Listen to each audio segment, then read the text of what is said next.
কিছুদিন আগের কথা। শহরের বাইরে ব্যবসার কাজে আমার স্বামী গেছিলেন। বাড়িটা যেন আমার শরীরের মতোই নিঃশব্দ, একটু বেশি খালি, একটু বেশি অসহায় লাগছিল। বাইরে ঝমঝম করে বৃষ্টি নেমেছে, জানালার কাঁচে ফোঁটাগুলো গড়িয়ে নামছে, যেন আমার মনের ভেতরের কি যেন একটা গোপন কথা বাইরে বেরিয়ে আসতে চাইছে, কিন্তু পারছে না। ঠিক তখনই দরজায় টোকা পড়ল, দুবার, হালকা কিন্তু আত্মবিশ্বাসী। আমি শাড়ির আঁচল ঠিক করে দরজা খুললাম। সামনে দাঁড়িয়ে কুণাল, আমার ভাগ্নে। বয়সে আমার থেকে অনেক ছোট, কিন্তু চোখে একটা অদ্ভুত পরিপক্কতা। বৃষ্টিতে একটু ভিজে গেছে, সাদা শার্টটা বুকে লেপটে গেছে, কাঁধে একটা ছোট ব্যাগ, মুখে মৃদু হাসি। সেই হাসিটা দেখলেই আমার বুকের ভেতরটা কেমন যেন কিপে ওঠে।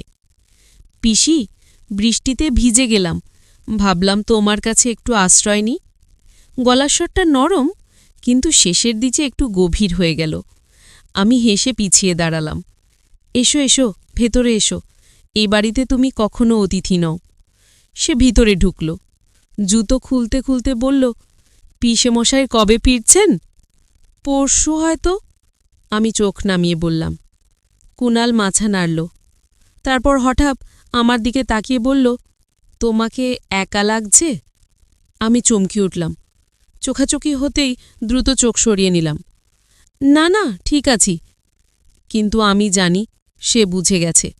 সে সব সময় বুঝে যায়। আমি তাকে বসার ঘরে নিয়ে গেলাম, চায়ের কেটলি চাপিয়ে দিলাম। বৃষ্টি আরও জোরে নামছে, জানালা দিয়ে ঠান্ডা হাওয়া আসছে। আমার শাড়ির আঁচলটা বাত্ত করে উড়ে গেল। আমি তাড়াতাড়ি ধরে ফেললাম। কুণাল চুপচাপ বসে আমাকে দেখছিল, চোখে একটা অদ্ভুত আলো।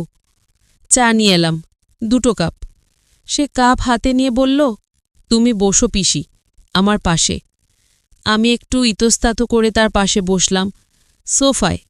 দূরত্ব খুব বেশি না, আমার হাঁটু তার হাঁটুর কাছাকাছি। আমি চায়ে চুমুক দিলাম। হাট একটু কাঁপছে। পিসি, সে ধীরে ধীরে বলল, তোমার চোখে একটা কষ্ট আছে, আমি দেখতে পাচ্ছি। আমি হাসার চেষ্টা করলাম। কই, কষ্ট কোথায়? সে আর কিছু বলল না, শুধু আমার দিকে তাকিয়ে রইল। তারপর হঠাৎ তার হাতটা এগিয়ে এলো, আমার হাতের ওপর রাখল। হালকা, কিন্তু সেই স্পর্শে আমার শরীরে যেন বিদ্যুৎ খেলে গেল। আমি হাত সরিয়ে নিলাম না, সরাতে পারলাম না। তুমি জানো পিসি, আমি যখন ছোট ছিলাম তখন থেকেই তোমাকে এভাবে কাছে পাবার স্বপ্ন দেখতাম, কিন্তু তখন বুঝিনি এটা শুধু স্বপ্ন নয়, এটা আমার ভেতরে একটা আগুন। আমার বুক ধড়াস ধড়াস করছে। আমি কিছু বলতে গেলাম, কিন্তু গলা আটকে গেল। সে আরও কাছে এগিয়ে এলো, তার শ্বাস আমার গালে লাগছে, গরম। তুমি কি কখনো ভেবেছ আমরা দুজনে এই বাড়িতে একদম একা, এই বৃষ্টির মধ্যে কি হতে পারে? আমি চোখ বন্ধ করলাম, মনে মনে বললাম, এটা ঠিক না, কিন্তু শরীর বলছিল, একবার, শুধু একবার, তেইতে বা কি ক্ষতি? তার আঙুলগুলো আমার হাতের তালুতে আলতো করে ঘুরছে, যেন কোনো গোপন ভাষায় কিছু লিখছে। আমার শরীর কাঁপছে। আমি জানি এই মুহূর্তে যদি আমি না বলি তবু সে থামবে, কিন্তু আমি কিছু বললাম না। বাইরে বজ্রপাত হল, ঘরের আলো একবার জ্বলল, নিভল। অন্ধকারে তার মুখ আরও কাছে এলো। আমি তার শ্বাসের উত্তাপ অনুভব করলাম আমার ঠোঁটের খুব কাছে। পিসি, সে ফিসফিস করল, আমি তোমাকে কখনো বাধ্য করব না, কিন্তু তুমি যদি একবারও, শুধু একবার আমাকে অনুমতি দাও, আমি তোমার সব একাকিত্ব মুছে দেব, এমনভাবে যেন তুমি আর কখনো একা অনুভব করবে না। আমার চোখ খুলল, আমি তার চোখে তাকালাম। সেখানে শুধু ভালোবাসা নয়, একটা গভীর গোপন নিষিদ্ধ ক্ষুধা জ্বলছে। আমি ধীরে ধীরে মাথা নাড়লাম, খুব হালকাভাবে, কিন্তু সেটুকুই যথেষ্ট ছিল। তার হাত আমার কোমরে চলে গেল, আলতো, যেন আমি কাঁচের পুতুল। আমি শ্বাস আটকে ধরলাম। তার ঠোঁট আমার কানে এসে থামল 1 সেন্টিমিটার দূরে। তারপর সে আর এগোলামা, শুধু আমার কানের কাছে ফিসফিস করল, আজ না, আজ শুধু শুরু। কাল কাল থেকে আমরা দুজনে মিলে এই বাড়ির প্রতিটা কোণে আমাদের গোপন স্মৃতি লিখব, এমনভাবে যেন কেউ বুঝতেই না পারে, কিন্তু আমরা দুজনেই জানব এই দেওয়ালগুলো আমাদের নিঃশ্বাসের সাক্ষী। আমি কাঁপছিলাম। সে আমার হাত ছেড়ে দিল, উঠে দাঁড়াল। আমি যাই পিসি, কাল আবার আসব। একই সময় তুমি শুধু দরজা খুলে দিও, আর কিছু না। সে চলে গেল। বৃষ্টি তখনও পড়ছে। আমি দরজা বন্ধ করে দাঁড়িয়ে রইলাম। আমার শরীরে এখনও তার স্পর্শের উত্তাপ, আর আমার মনে একটা গভীর, দুষ্টু, নিষিদ্ধ প্রশ্ন ঘুরছে, কাল কি হবে? পরের দিন বেলা গড়িয়ে বিকেল হয়ে গেল। সারাদিন আমি যেন শরীরে ছিলাম না। ঘর মুছতে গিয়ে হাত থেমে যাচ্ছিল, চায়ের কাপ হাতে নিয়েও চুমুক দিতে ভুলে যাচ্ছিলাম। মনে শুধু একটা কথাই ঘুরছিল, সে আসবে, আজ আসবে। সন্ধে নামতেই আমি স্নান সেরে নিলাম। লাল শিফনের শাড়িটা বেছে নিলাম, যেটা আমি খুব কম পরি। গায়ে হালকা আতর, চুলটা খোলা রাখলাম। আয়নায় নিজেকে দেখে নিজেই চমকে গেলাম। চোখে একটা আলাদা উজ্জ্বলতা, ঠোঁটে একটা অজানা হাসি। 7টা বেজে 40। আমি বসার ঘরের লাইট কমিয়ে দিলাম, শুধু টেবিল ল্যাম্পটা জ্বালিয়ে রাখলাম। বাইরে আজ বৃষ্টি নেই, কিন্তু আকাশটা ভারী। মনে হচ্ছে যেন পুরো পৃথিবী আমাদের গোপন খেলাটা দেখছে আর চুপ করে আছে। দরজায় টোকা পড়ল ঠিক 8টার 10 মিনিট আগে। আমার বুকটা ধক করে উঠল। আমি ধীরে ধীরে গিয়ে দরজা খুললাম। কুণাল দাঁড়িয়ে। আজ সে কালো শার্ট পরেছে, হাতে একটা ছোট্ট কালো প্যাকেট। চোখে সেই একই দুষ্টু হাসি, কিন্তু আজ তার মধ্যে একটা গভীর আত্মবিশ্বাস। যেন সে জানে আজ আর কোনো বাধা থাকবে না। পিসি, আজ তুমি যেন আরও সুন্দর। তার গলার স্বরটা একটু ভারী। আমি শুধু হাসলাম, পিছিয়ে দাঁড়ালাম। সে ঢুকল, দরজা বন্ধ করল, চাবিটা একবার ঘুরিয়ে দিল। সেই শব্দটা আমার কানে বাজল যেন একটা অদৃশ্য শপথ। সে প্যাকেটটা আমার হাতে দিল। তোমার জন্য, খুলো। আমি খুললাম। ভিতরে একটা ছোট্ট কালো সিল্কের চোখ বাঁধার কাপড় আর একটা গোলাপ, গাঢ় লাল। আমি চোখ তুলে তার দিকে তাকালাম। সে শুধু মাথা নাড়ল। আজ থেকে আমি চাই তুমি শুধু অনুভব করো, দেখো না, শুধু অনুভব করো। আমার হাত কাঁপছিল। আমি চুপচাপ দাঁড়িয়ে রইলাম। সে আমার পিছনে এসে দাঁড়ালো। ধীরে ধীরে সেই কালো সিল্কটা আমার চোখের ওপর বাঁধল। পৃথিবী অন্ধকার হয়ে গেল, কিন্তু আমার শরীরের প্রতিটা কোষ জেগে উঠল। তার হাত আমার কাঁধে, আলতো করে। তারপর ধীরে ধীরে নেমে এলো আমার কোমরে। আমি শ্বাস বন্ধ করে আছি। সে আমার কানের কাছে ফিসফিস করল, ভয় পেও না পিসি, আজ থেকে তুমি আমার আর আমি তোমার। তারপর সে আর কোনো কথা বলল না, শুধু তার শরীর আমার শরীরের সঙ্গে মিশে গেল, ধীরে, গভীরে, যেন দুটো নদী একসঙ্গে সমুদ্রে মিশছে। আমি আর কিছু বুঝতে পারছিলাম না, শুধু অনুভব করছিলাম তার উত্তাপ, তার গতি, তার নিঃশ্বাস। সময় থেমে গিয়েছিল। আমরা দুজনে এক হয়ে গিয়েছিলাম। অনেক পরে যখন আমার চোখের বাঁধন খুলে দিল, ঘরে শুধু টেবিল ল্যাম্পের হলুদ আলো। সে আমার পাশে শুয়ে আমার চুলে আঙুল বুলিয়ে দিচ্ছে। আমি তার দিকে তাকালাম। সে হাসল। পিসি, এটা শুধু শুরু। আমি চুপ করে রইলাম। তার বুকে মাথা রাখলাম। বাইরে রদ গভীর হয়েছে, আর আমাদের গোপন খেলা এই মাত্র শুরু হয়েছে। তারপর থেকে দিনগুলো যেন অন্য রঙে রাঙা হয়ে গেল। স্বামী এখনও ফেরেননি। ফোনে শুধু বলেন, আর 2-3 দিন লাগবে।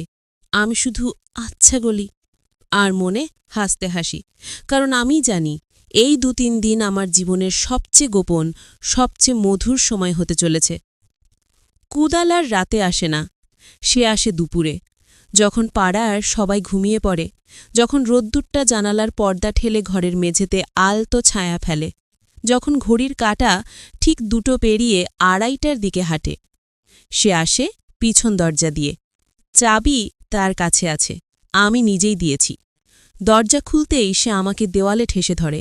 কোনো কথা নেই, শুধু তার ঠোঁট আমার ঠোঁটে, তার হাত আমার শাড়ির ভাঁজে। আমি চোখ বন্ধ করে শুধু তার নাম নিই, নিঃশব্দে। আজও তাই হল। দুপুর 2:30। আমি রান্নাঘরে দাঁড়িয়েছিলাম। পিঠে একটা হালকা নাইটি, নিচে কিছু নেই। আমি জানতাম সে আসবে, তাই এমনই তৈরি হয়েছিলাম। পিছন থেকে তার হাত আমার কোমর জড়িয়ে ধরল। আমি চমকে উঠলাম, কিন্তু হাসলাম। এত তাড়া? সে আমার কানে দাঁত বসালো, হালকাভাবে। তোমাকে দেখলেই আর তাড়া থাকে না পিসি। সে আমাকে কোলে তুলে নিল, রান্নাঘর থেকে সোজা শোবার ঘরে বিছানায় শুয়ে দিল। আজ সে আমার হাত দুটো মাথার উপর তুলে ধরল, আমার নাইটির ফিতে এক টানে খুলে দিল। আমি লজ্জায় চোখ বন্ধ করলাম, কিন্তু শরীর খুলে গেল।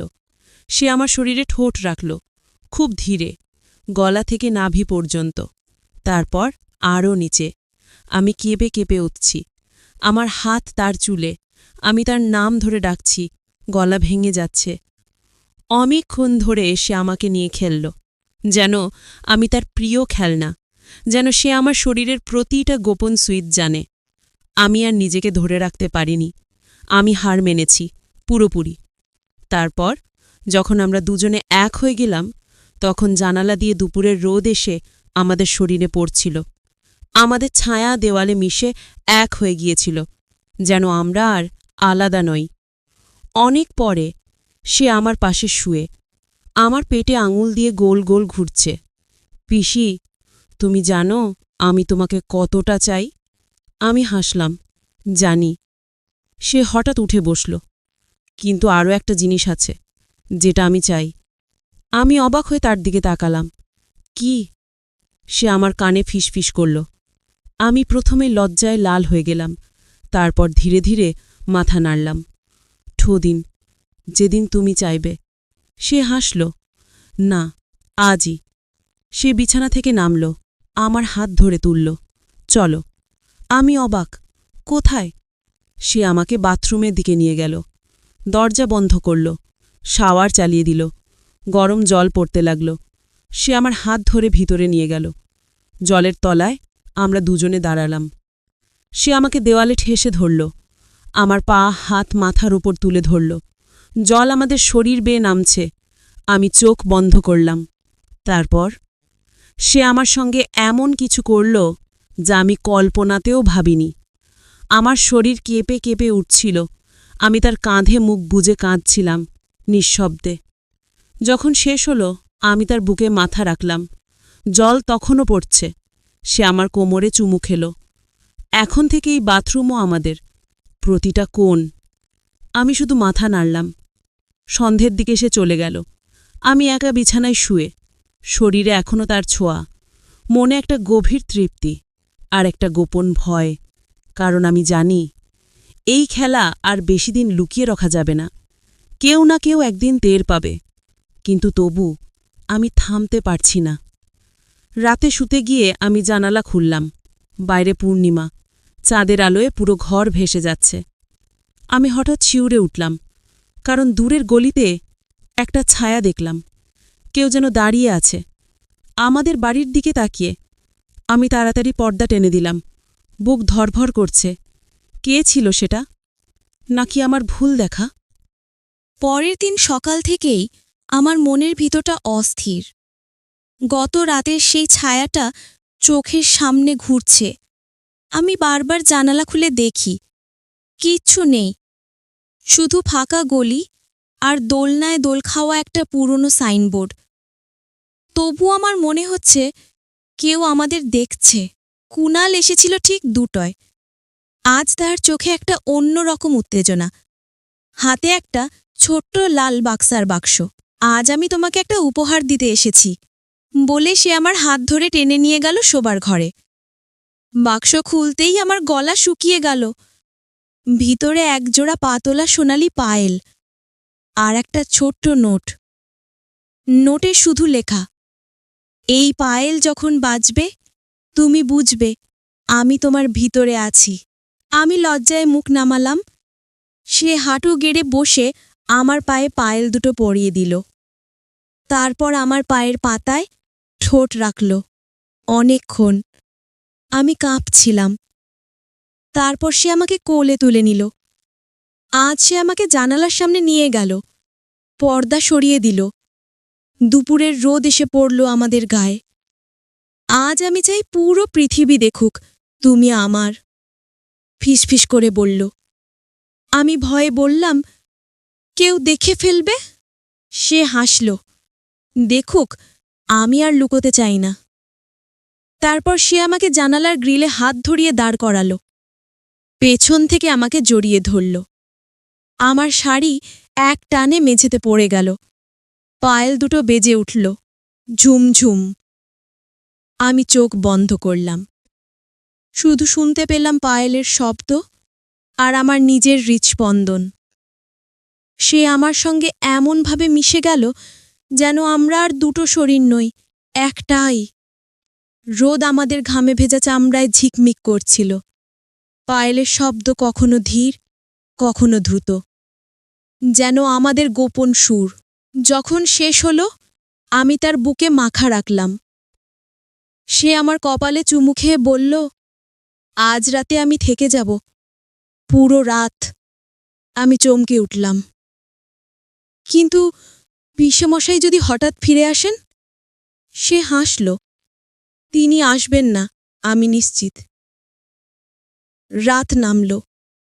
প্রথমবার কুণাল আমার বিছানায় লাত কাটাল। আমরা দুজনে একসঙ্গে শুয়ে আকাশের দিকে তাকিয়ে রইলাম। তার হাত আমার পেটে, আমার হাত তার বুকে। আমরা কোনো কথা বলছি না, শুধু শ্বাসের শব্দ আর পায়েলের মৃদু ঝুমঝুম। হঠাৎ মাঝরাতে আমার ঘুম ভাঙল। ঘর অন্ধকার, কুণাল গভীর ঘুমে, কিন্তু আমার মনে হল কেউ দরজার সামনে দাঁড়িয়ে। আমি ধীরে ধীরে উঠে গিয়ে দরজা খুললাম।